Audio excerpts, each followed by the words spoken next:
Vaccination के बारे में कुछ भी बोलना 2024 से पहले खतरे से खाली है। मैंने एक दिन थोड़ा सा कुछ बोल दिया और इतना बवंडर मच गया, रे रामा रामा। हेलो दोस्तों, देखिए दोस्तों, अभी इंडिया में एक डिबेट चल रही है कि कोरोना वैक्सीनेशन के बाद इंडिया में हार्ट अटैक के केस बढ़ने लगे हैं, खासकर युवा वर्ग में। और इंडिया में बहुत सी नई नई बीमारियां अब आने लगी हैं कोरोना के बाद। तो आपने देखी होंगी बहुत सारी डिबेट, और आप बहुत बार सुनते होंगे बहुत से लोगों के द्वारा कि कोरोना वैक्सीनेशन के बाद लोगों को हार्ट अटैक आ रहे हैं, प्रॉब्लम हो रही है और बहुत सारी चीज़ें। इसमें तमाम वीडियो बनी हुई हैं यूट्यूब में, सोशल मीडिया में, और बहुत से बड़े बड़े डॉक्टर और अन्य डॉक्टरों के द्वारा भी इसमें बात रखी गई है और अन्य लोग भी अपनी बात इसमें रखते रहते हैं।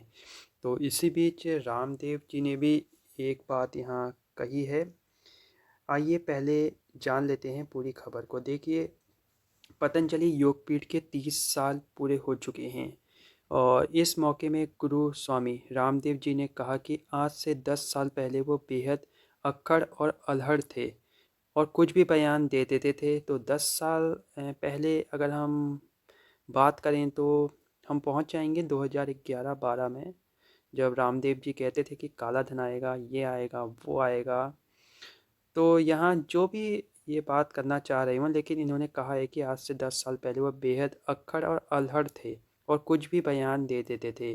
वैसे इतना मैच्योर इंसान ऐसे कैसे बोल सकता है, ये भी एक विश्लेषण का मुद्दा है। लेकिन अब वो समझदार हो गए हैं। लेकिन अब बाबा रामदेव जी कह रहे हैं कि अब वो समझदार हो गए हैं। योग गुरु स्वामी रामदेव जी से जब वैक्सीनेशन को लेकर सवाल किया गया तो उन्होंने कहा कि अगर वो इस मुद्दे पर कुछ बोलेंगे तो बवाल हो जाएगा। तो अभी वो इस मुद्दे पर कुछ नहीं बोलना चाहते हैं। अगर वो कुछ बोलेंगे तो बवाल हो जाएगा, ऐसा उनका कहना है। लेकिन फिर भी सच्चाई को कोई रोक नहीं सकता।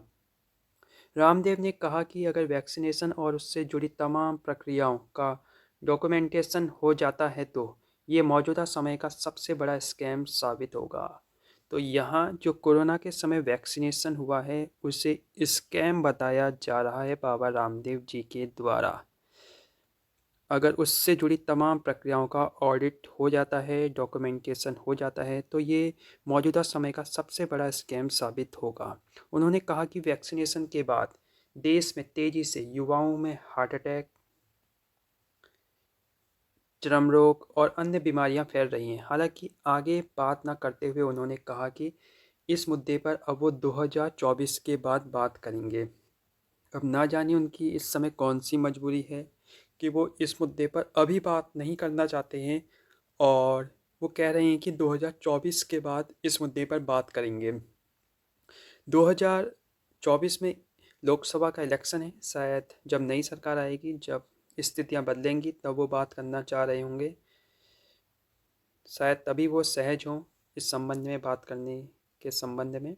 जो भी हो, लेकिन यहाँ रामदेव भी मानते हैं कि वैक्सीनेशन के बाद युवाओं में तेज़ी से हार्ट अटैक और अन्य जो बीमारियों के जो केस हैं वो बढ़ने लगे हैं। लेकिन वो यहाँ ये भी कहते हैं कि अगर वैक्सीनेशन से जुड़ी तमाम प्रक्रियाओं का ऑडिट हो जाता है तो ये मौजूदा समय का सबसे बड़ा स्कैम साबित होगा। लेकिन वो इस मुद्दे पर अभी बात नहीं करना चाहते हैं और उनका कहना है कि वो 2024 के बाद बात करेंगे।